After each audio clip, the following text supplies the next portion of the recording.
This is the beauty advice I wish someone told me at 40. If your makeup suddenly is just not sitting right, then this video is going to change how you shop, apply, and even think about beauty. Welcome to my channel. I'm Nina. I'm a professional makeup artist and I have been for over 2 decades.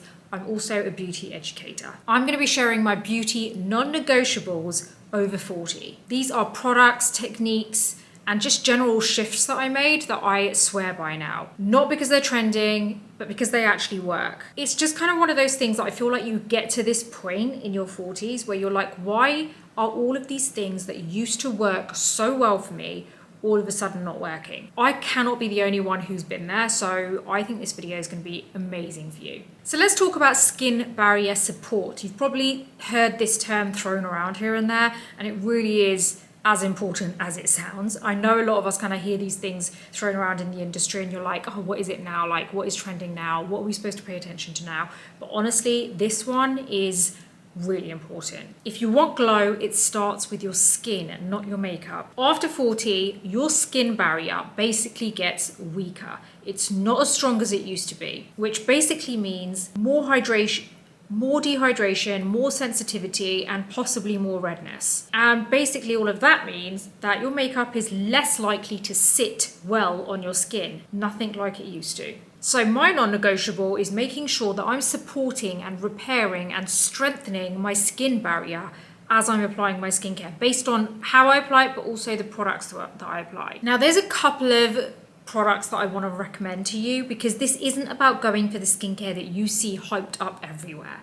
Like, I'm not being funny, but there are certain brands out there which I feel are just not serious enough. Like, they're very clever with the marketing, and the marketing is kind of playing on being this fun, vibrant skincare brand, but you kind of want something that's serious. You want something that's really going to take your skin seriously. I'm just going to say it how it is. Like, brands like Drunk Elephant, to me, don't shout serious. And although it may be that maybe some of the products are amazing, like, I've tried a lot of them. There's literally only probably 2 that stand out to me, probably 3 at the most.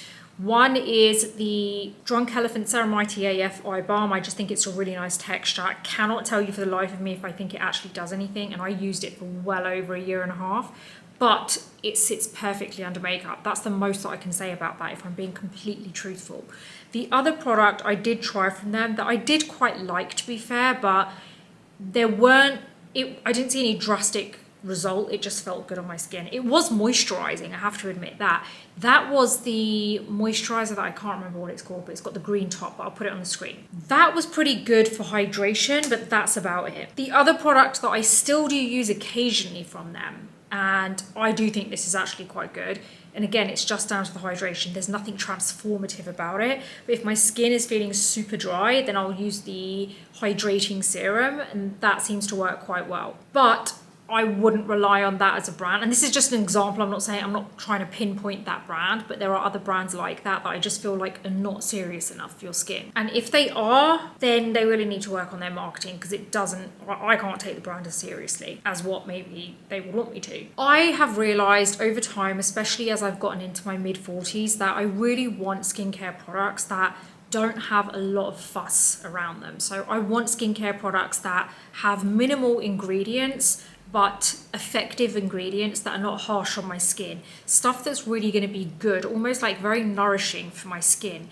And I have realized that I do need to kind of avoid using so many skincare products, all with kind of too many kind of acids in there. So like, I don't think there's anything wrong with using things like glycolic acid, salicylic acid.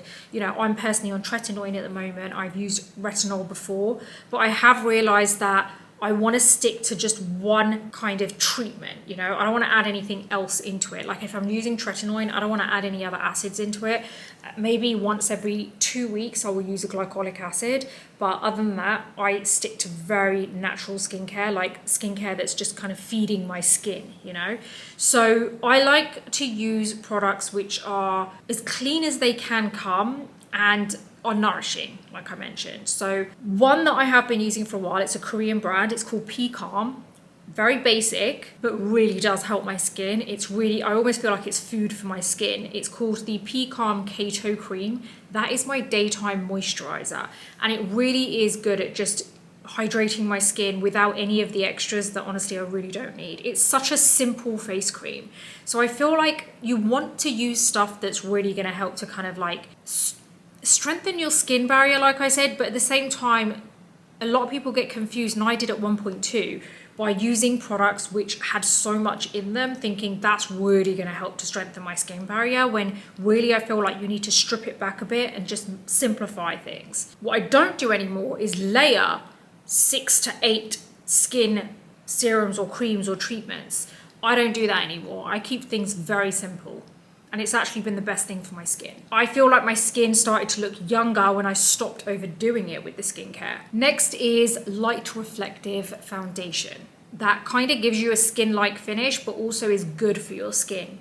Every aspect of every kind of non-negotiable that I'm going to give you is something that's really going to be good for your skin as well. It's not just about giving you them like an amazing finish. You don't need to give up foundation when you go into your 40s and all of a sudden switch to tinted moisturizer. I feel like I remember feeling that for a little while, that like, why is everyone recommending that, okay, when you get into your 40s, you just need to use a tinted moisturizer? Like, what if I still want to use a foundation? So you can. All it is being very clever with your kind of the products that you go for. So I go for foundations which give me that skin-like finish, but they are packed with good ingredients, like skin-loving ingredients. One that I really love is the MAC Studio Radiance Serum Powered Foundation. I feel like that's been really good for my skin at the same time. I think foundations have taken a huge leap when it comes to like looking after your skin and not making it feel or look absolutely horrendous once you've taken everything off your skin. There was a time where I remember taking off my makeup like back in the day, and every time it was like if I'd had my makeup on all day, it just looked, my skin looked awful by the end of the day. It was just like, why am I doing this? Now I feel like brands have just grown so much and things have become so much better for the skin. It is still about kind of sieving through it and trying to find the best ones, but I do feel like foundations are much better than they used to be. I definitely don't go for full coverage foundations anymore, so I do stick to the light to medium coverage, because I feel like those are just a non-negotiable when it comes to skin in your 40s, because you want something that's going to give you a bit of coverage and that you can easily build it up if you need to, but it's also not going to look cakey and heavy on your skin, and also not like mask your skin so much that you just end up looking basically like you have a mask on. If you do want to go for a tinted moisturizer, I still think that's good. Like, I still wear tinted moisturizers, but I don't completely, like, I haven't completely left out foundations.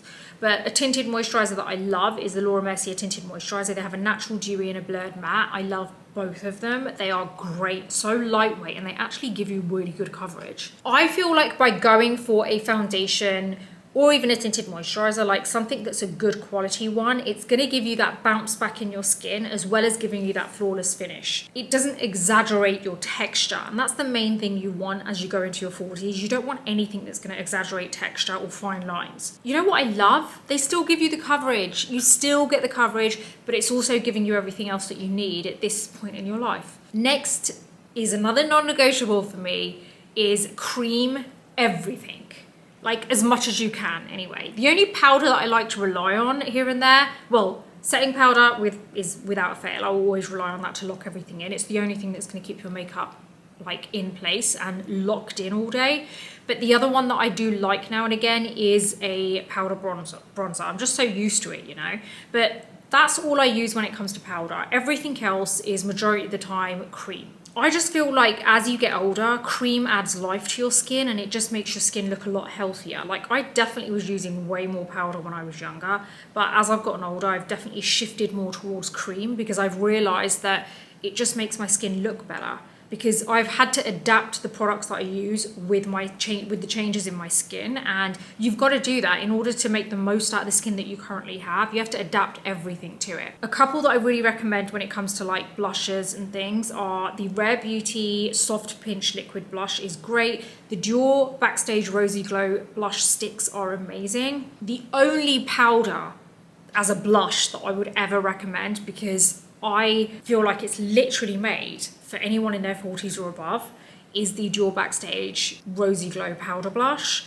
it actually is so forgiving on texture and fine lines, and I'm shocked at it because it actually does make your skin look better. So that's the only other powder blush I would recommend. I don't like any of the others because I feel like they really do give you a chalky finish and can end up being quite kind of like overloaded with colour, and it ends up looking obvious on your skin. Also, I really do love the Makeup by Mario Soft Sculpt bronzing and shaping gel thing, whatever you call it, but I really like that because I think that's ultra light, transparent, gives you some good bronze, but isn't heavy and not overly heavily pigmented either. It just really kind of sinks into the skin well. I like using these with a sponge, so a beauty blender, which is damp, not overly damp, very slightly damp, or just spray a dry beauty blender with a bit of setting spray and you're good to go. If this is really helping you rethink your whole beauty routine, then please do hit the like button, subscribe to this channel, and hit the bell button because they actually make such a huge difference to my channel. I would really appreciate it. And don't forget to check my other beauty channel, which is all educational. That's where you see me putting a lot of makeup on, tutorials, everything's broken down.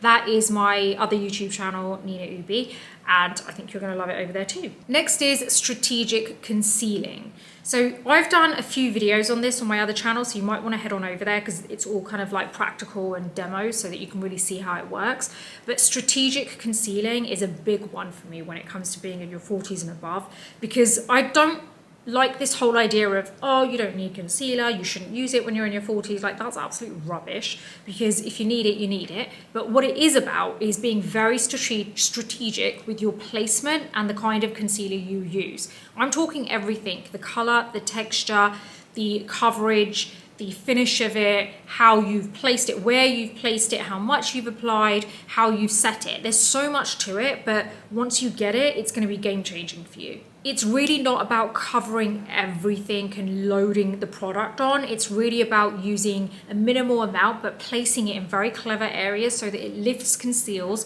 and smooths everything out without making everything look heavy and cakey. Like, I'm talking about no more triangle on the under eyes. I'm talking about clever little dashes on certain areas to lift, because ultimately when we get into our 40s, that's kind of what we want to. We want more of a lift. My next non-negotiable is a lip liner that actually does something. Now, what I mean by that is there are so many lip liners out there, and I know you would normally think, well, a lip liner is a lip liner, they're all going to do the same thing. Actually, no, because I have used many, like so many, and so many of them end up fading off or just completely coming off, and it then makes me understand why so many people are like, oh, it doesn't last on my lips. And I feel like there are very few lip liners that actually, once you put it on in the morning, it stays put all day. One of them is the Charlotte Tilbury Lip Cheat, and my personal favorite shade is Iconic Nude, because it's just literally the perfect natural nude shade for my skin tone.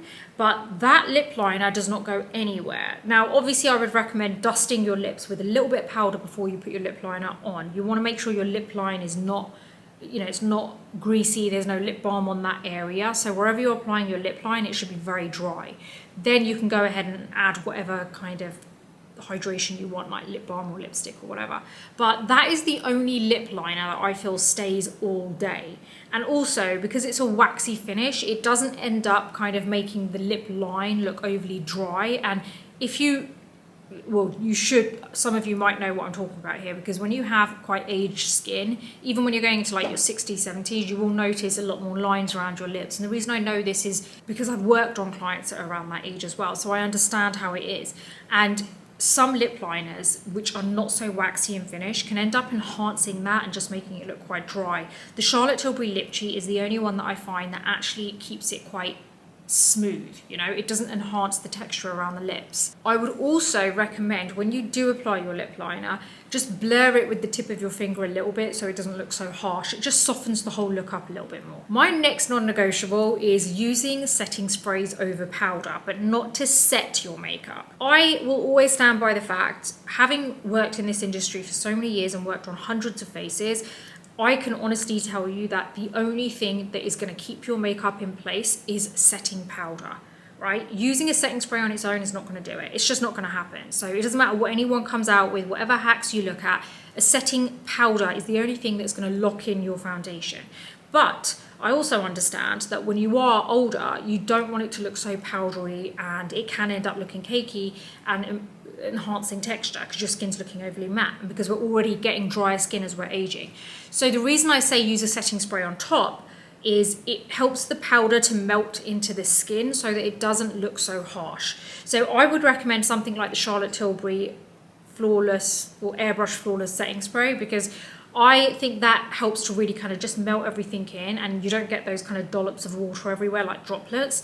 But it's more so to just kind of stop it just kind of makes your base look a little bit more lived in. By the way, if you do want more kind of beauty insights, head on over to my online publication and beauty community called the Beauty Breakfast Club. Subscribe to that because I know you're going to love it. There's so many newsletters on there for you to read. It's so educational. There's so many tips and tricks and new products, product releases that you'll see there before you see on my YouTube channels. And it's free to subscribe, but there is a paid version, but that literally costs you the same as getting yourself one coffee a month. And that gives you access to the whole site, including the group chat, where I'm a part of as well, so you can ask questions and I will answer them for you. So ultimately, this video for me was not about trying to get you to look younger. It's really about kind of making you look like you, but more rested, more kind of healthier, like the best version of yourself. This isn't that kind of like, okay, you know, do this to look 10 years younger. This is like, these are actual things that I feel